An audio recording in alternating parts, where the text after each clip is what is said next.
an alien race called the Boov lives a lonely fellow named O. Hello? Who was just trying to fit in. I am superstar in technology. Uh-oh. But now, Arrest that Boov! he needs somewhere to hide out.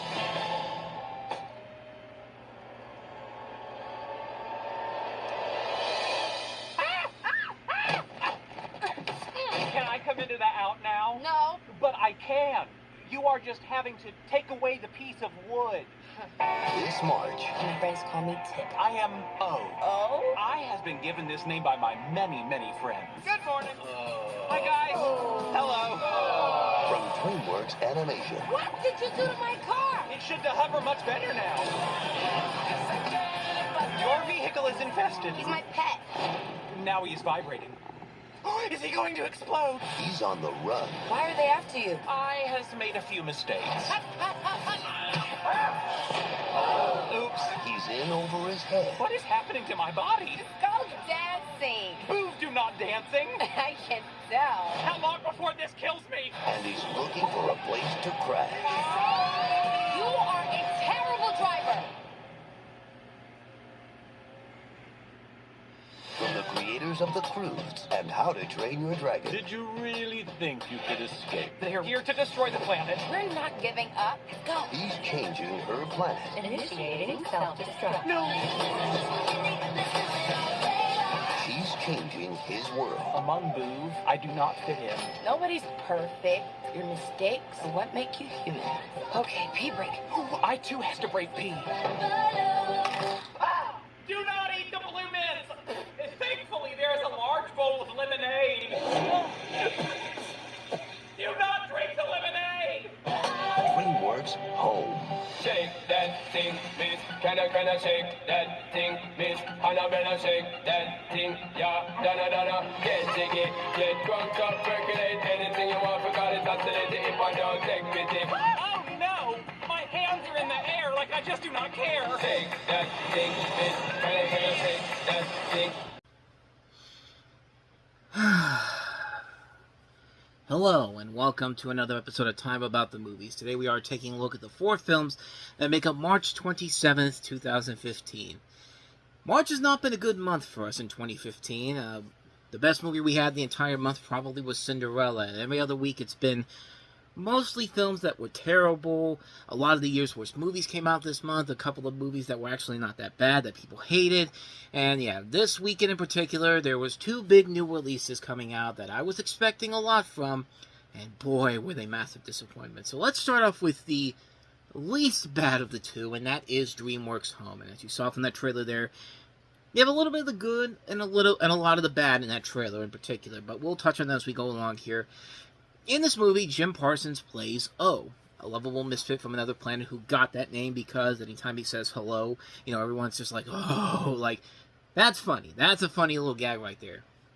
He lands on Earth and finds himself on the run from his own people. He forms an unlikely friendship with an adventurous girl named Tip, voiced by Rihanna, who is on a quest of her own.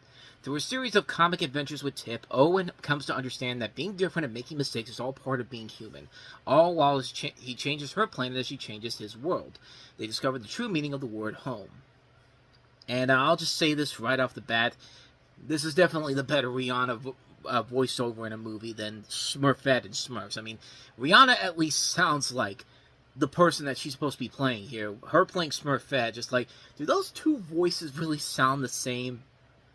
I don't think so, but yeah, DreamWorks has actually had some pretty good movies over the last couple of years. I mean, their only real flaw from the last couple of years was Turbo, but even then, it was at least a unique idea that just didn't work because the comedy and the story and the animation was not that great overall. This definitely is not one of their better movies. The better title of this would be Go Home and Watch the Better DreamWorks Movies. I mean, this is one of their worst movies. I mean, yeah. Like I said, Rihanna is a very talented musician and can be a good actress given the right material, and Jim Parsons can be very fun too. I mean, he's great as Sheldon Cooper, and he's proven that he can be a more than capable actor in a number of other different things that he's been involved in, but this movie is nothing but a cheap marketing ploy. In fact, I'd be willing to bet why this movie is nothing more than cheap marketing ploys because Fox itself, who did the exact same style of marketing for this movie than they did with the recent Blue Sky Studios films. I mean, literally, watch this trailer and then look at some of the trailers for stuff like Rio 2 and Epic and Ice Age Continental Drift, and literally, it's literally the same type of marketing here. I mean, what's the marketing for this been focusing on? The voice cast. You got Rihanna, Jim Parsons, Jennifer Lopez is playing her mother, Steve Martin's in this. You know, the soundtrack, songs by Rihanna and Jennifer Lopez, but not the movie itself. It's the same marketing ploy that Fox used for their Blue Sky Studio films, and the bad ones. The three terrible animated movies that were generic as all as hell could be. And they passed it on this movie, too. But DreamWorks isn't fully out of the gate on this, considering that this was made by the studio that was planning to release 3 films per year, proving that they cared more about quantity over quality. Then again, to be fair, their 2014 output was actually really good, with Penguins of Madagascar, Mr. Peabody and Sherman, and How to Train Your Dragon 2. Even Disney, Pixar, and Universal, as well as Warner Brothers, know to go for at least 1 movie a year at that point with their animation studios. But then again, Pixar is going to have 2 animated films this year, and one was really good. The other was a steaming pile of garbage. All the good time on that one.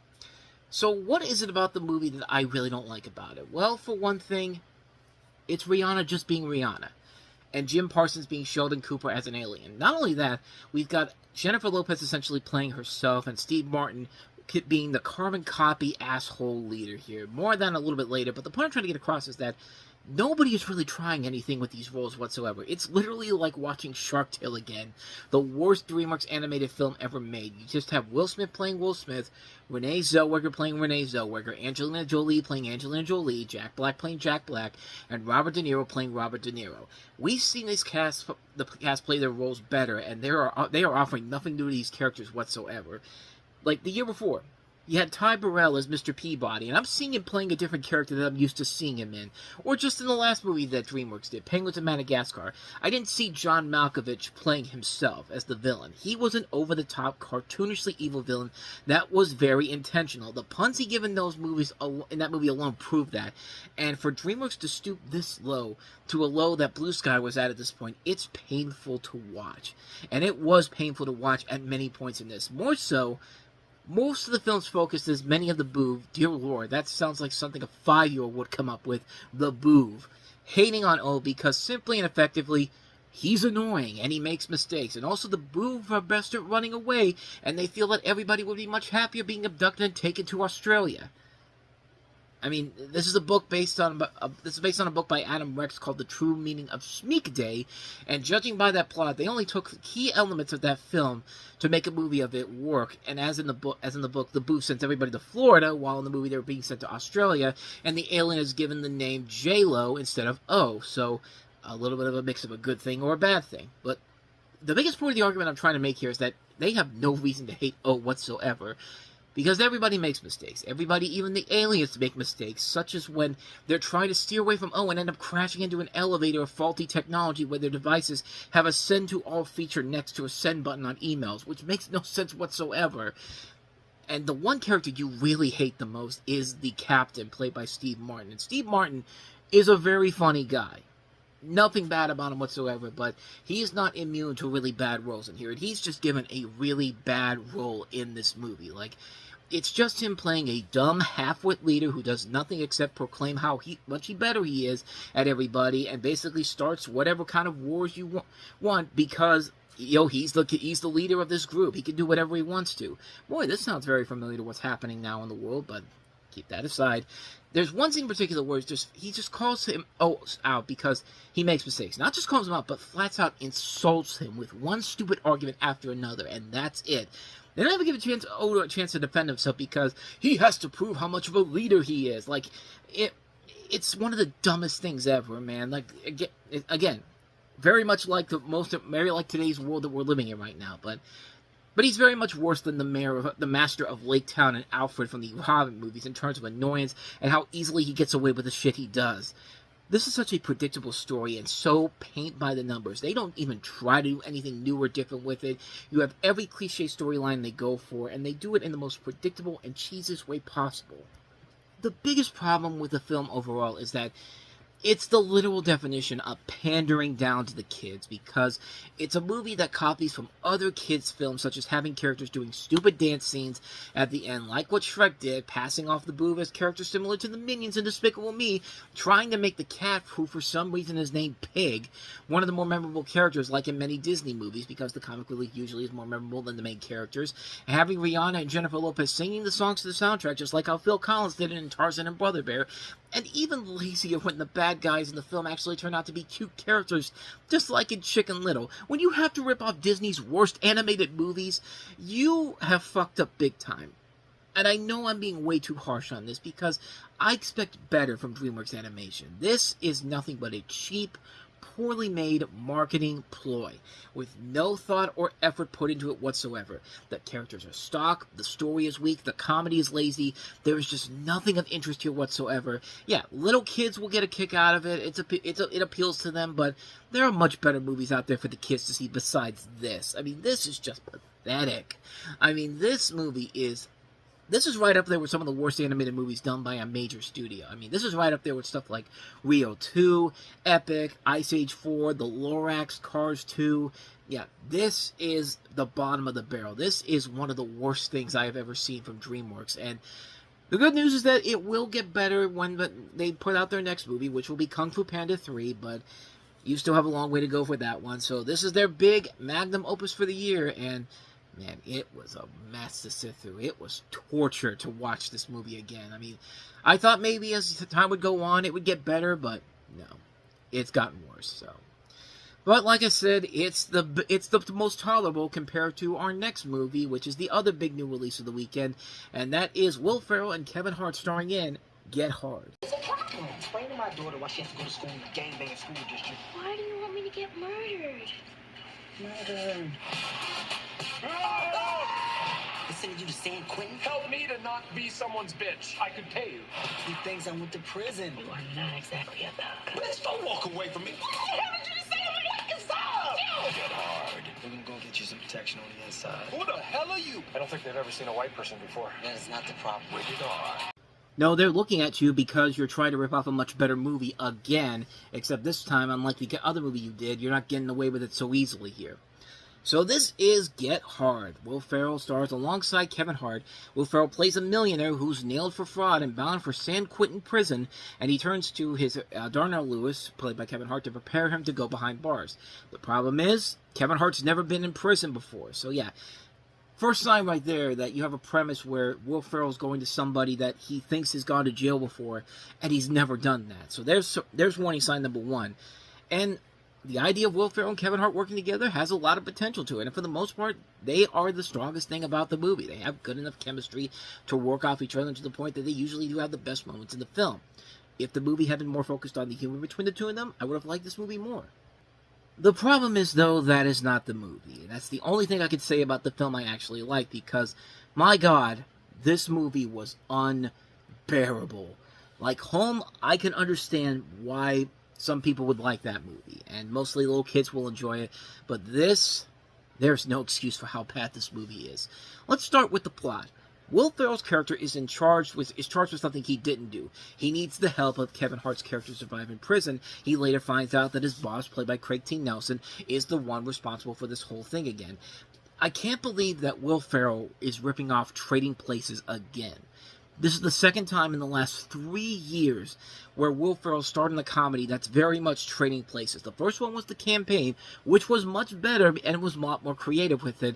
This one's not even trying to hide it. Like, dude, if you seriously want to remake Trading Places so badly, just go and remake Trading Places. You're Will Ferrell. I'm sure the studios around this time will let you do it if you want to do it. It's not like every other movie ever made has been remade, so just get Will Ferrell and Kevin Hart to star in an actual remake of Trading Places instead of just making a comedy around it and pretending like, no, we didn't rip off Trading Places. What are you talking about? Like, the first time we were let go because you made a good movie in The Campaign, but this, oh dear God, they aren't even not trying to hide it whatsoever. They also never give a reason why his boss and his future father-in-law, nonetheless, would frame him for this crime, except that, hey, I'm better than you, so fuck you, you're taking my rap.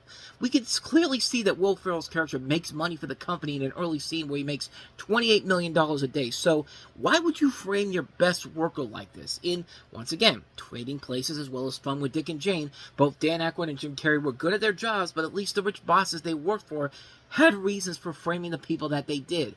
In Trading Places, the Duke brothers used Aykroyd's character as part of an elaborate bet.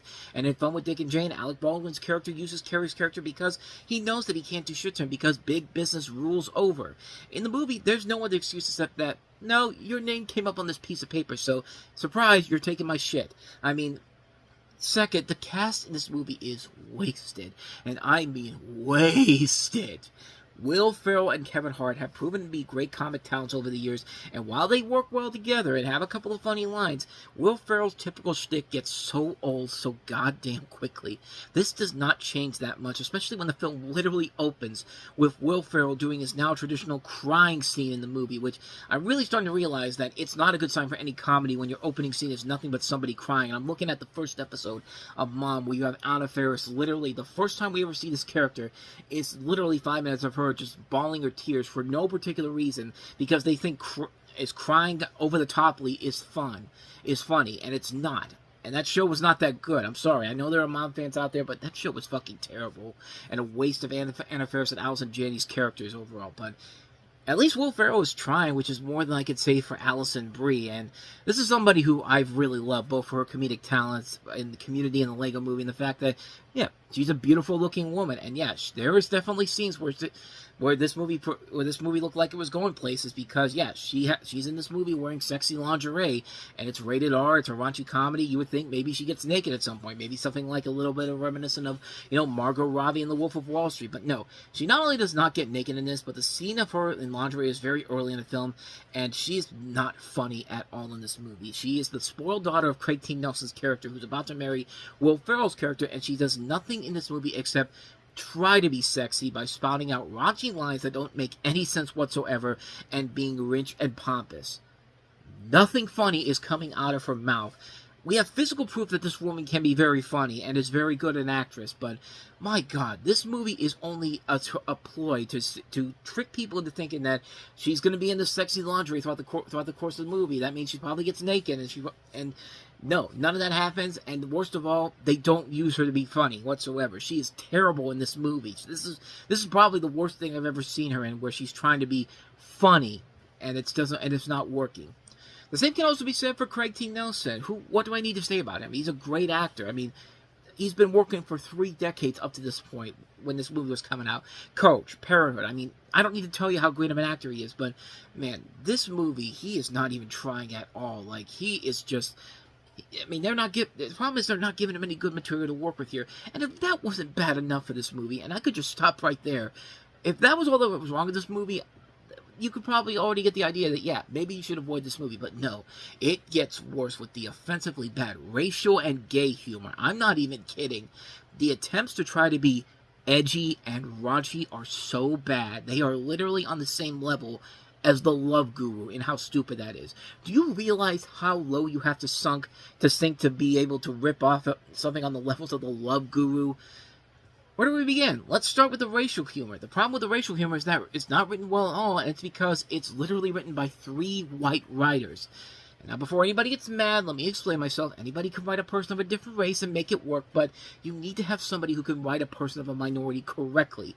We know that Ian Roberts can be very funny. He was on Reno 911. Him and Jay Martell write for Key and Peele, which is a funny show. So it's not their fault that the racial humor in this is terrible. I put the blame solely on Ethan Coen, the co-writer and director of this, because for him, instead of going for something very funny and clever, maybe attributing more time to the script to Will Ferrell and Kevin Hart, he just goes for the cheap way out, creating the same black person, the same white person, the same Latino, the same white supremacist cliches we've seen done over and over and over again.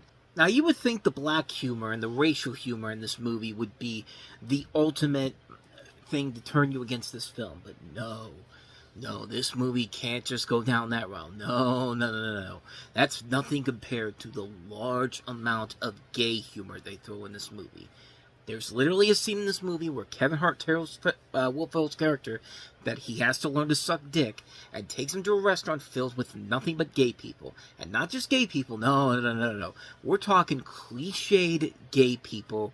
I'm talking about gay people that, you know, back in the 1990s when we had no idea how to write gay people in movies and TV, they did this in 2015. It's at this point in the movie where I literally said to myself, fuck this movie, and I almost walked out. No joke. I literally was 2 seconds away from walking out of this movie. But I powered through, I finished the rest of the movie, and honestly, looking back, I probably wish I should have. Like, that's how bad this movie is. This is one of those movies where I literally almost walked out and basically said I couldn't take it anymore.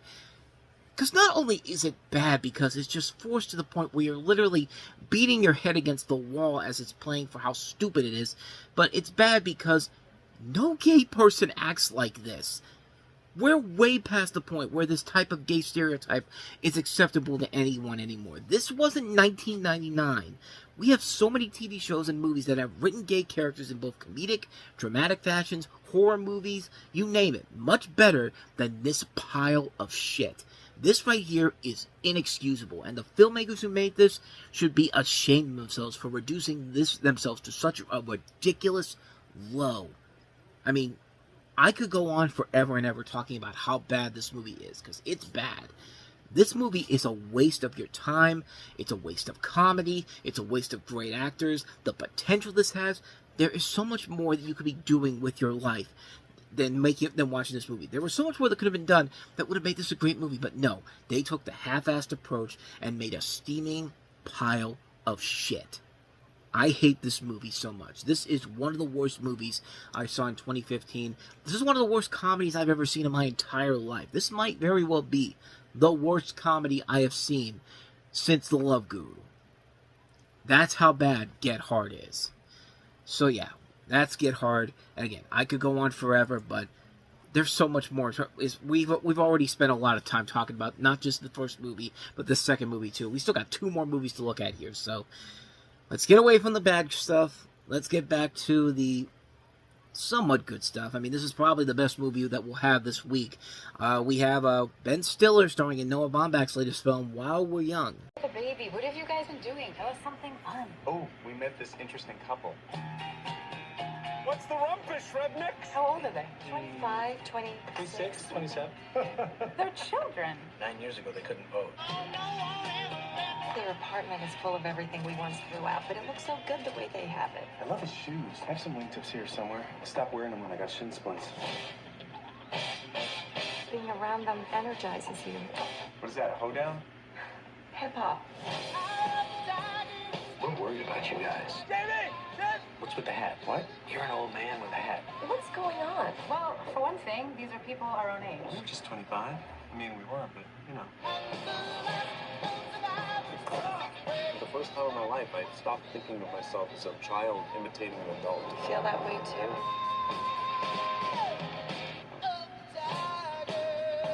Yeah, I never realized it until now that this is the thing that Family Guy was trying to do an episode on back in a couple years ago. Because, yeah, this is literally the same premise as that episode of Family Guy where Peter and Lois befriend a 20-something couple, and so they basically go and pretend to be 20-somethings themselves. It doesn't quite go down that route in this movie, but yeah, it's very similar to that.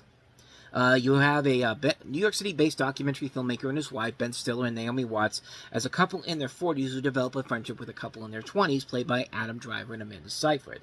You also have characters played by Charles Grodin and Adam Horowitz, also Brady Corbett, who of course will later go on to direct The Brutalist, and I guess that's it. Peter Bogdanovich is also in here too, and like I said, this is directed by Noah Baumbach, who has made a couple of movies we talked about on the show, Squid and the Whale, Margot the Wedding, Greenberg, Francis Ha, and this is another one of those movies where, yeah, it's really solid overall, and comparing this to that Family Guy episode I was touching on, this is definitely much better than that. I mean, I don't think that's really much of a stretch overall, but it is a very interesting film overall, where you have this couple in their 40s, meaning this couple half their age, and seeing how they're living life in general here. And it isn't a movie like The Internship, where, you know, the whole movie is nothing but, you know, making fun of the old people because they don't understand computers and technology and all that type of stuff. No, this movie isn't like that at all. This one is much smarter. This one actually has a purpose to its setup overall, and it is a very engaging film, and it really does show these actors working very well here.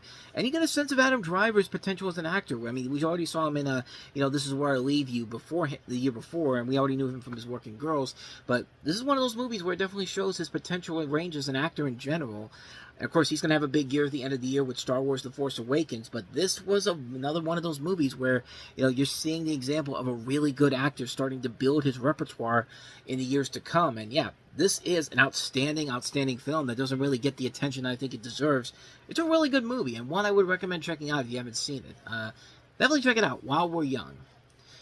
So with all that said, let's go ahead and wrap our show up by taking a look at another major misfire here. And ladies and gentlemen, we have reached maybe one of the biggest bombs of the year. Bradley Cooper in what is arguably one of his biggest bombs in 2015. George Pemberton. Serena Shaw. Together, they ran an empire until everything came crashing down. He can destroy us, George.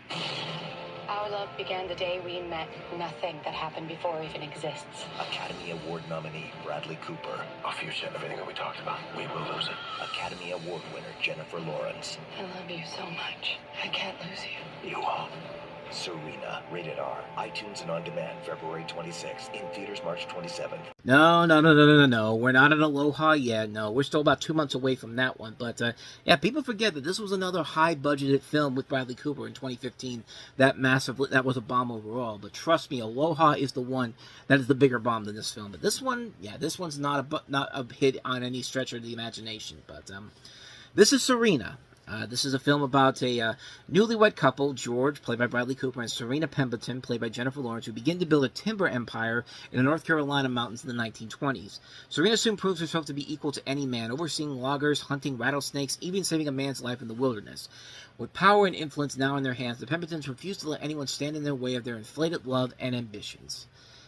So yeah, remember movies like Places in the Heart, you know, those farm movies in the 1980s where, you know, everyone was trying to create an environmental farm film in general. This film very much is like that film. This is directed by Suzanne Bier, who had directed films we touched on before, Things We Lost in the Fire, is that the only one we've covered on this channel? I feel like we've done more. Let's see. No, we didn't cover those films. I think this is the second film we've done with her as a director. But then again, this is the same director who directed Bird Box, which was a movie that everyone loved when it came out, and I hated that movie. We'll get to that one in 2018 for sure. But this is one of those movies where it's trying to be this big, sweeping epic of a movie, and yeah, it just didn't work overall. Bradley Cooper and Jennifer Lawrence had that great chemistry that they showed in The Silver Linings Playbook and American Hustle, and they're not the problems with the movie in general. The problem with the movie is pretty much everything else. Like I said, it's one of those movies that's trying to be this let's protect the environment that they're working for movie. You know, films going back to stuff in the 1980s, like, you know, In Country and Places in the Heart. You know, what was another one? They had a lot of these movies back in the day. The River was one of them. I can't remember some other ones, but they were all over the place back in the 1980s. But problem is, this isn't the 1980s anymore. This is 2015, and this movie gets pretty boring really goddamn fast. And as much as you can say the performances by the two leads are great, yeah, this thing just doesn't work overall. This was supposed to be originally a Darren Aronofsky movie with Angelina Jolie in it, but of course they both dropped out, and so they changed it with Suzanne Bier and Jennifer Lawrence. And I don't even think Darren Aronofsky and Angelina Jolie could have saved this movie in general. I mean, it's a movie where there's literally nothing about it that makes it worth it in the end. It's a boring film. The characters are not that impressive overall. The writing is not that great. It's a lazy type of a film, and it's just... you just never really come out of it feeling like you're getting anything from it. It's just like, why are we even here at this point? It's a snooze fest of a film with literally nothing of value to it whatsoever. Just not a very good movie. Just not a good film whatsoever. And I mean, it's bad, but it's at least not as bad as the two wider releases that we had this weekend. Those were much worse. But it's a film where it's just like, I mean, I can't say it's one of the worst films of the year, but it's not great by any means necessary. Not much more I can say about it overall. That is Serena for you. So there you go, boys and girls. That is the end of one of the lesser enjoyable marches we've ever had to cover here on Time About the Movies. But I assure you that the next month is going to be at least better. At least the first week of April is going to be better because we have Paul Walker making his final appearance in the Fast and Furious franchise with Furious 7. This was, of course, the movie he made before he passed away in November 2013. Furious 7. That's the big new release that we'll take a look at. And then we have Ryan Reynolds starring alongside Helen Mirren and Simon Curtis's Woman in Gold. We'll take a look at that film, and two movies to take a look at to start the month of April off here. Hopefully we'll get better results than what we got in the month of March, and I think we will, because there are some good movies I remember coming out around this time, and we'll get to them all a good time. So, with all that said, though, thank you so much for watching this, and I hope you enjoyed this. If you did, please go ahead and do me the honors of hitting that like button, that subscribe button, and that notification button. Also, don't forget to check out our playlist, and don't forget to check out the previous episode we did. So, with all that said, whether it's in the past, the present, or the future, I will see you at the movies. Take care.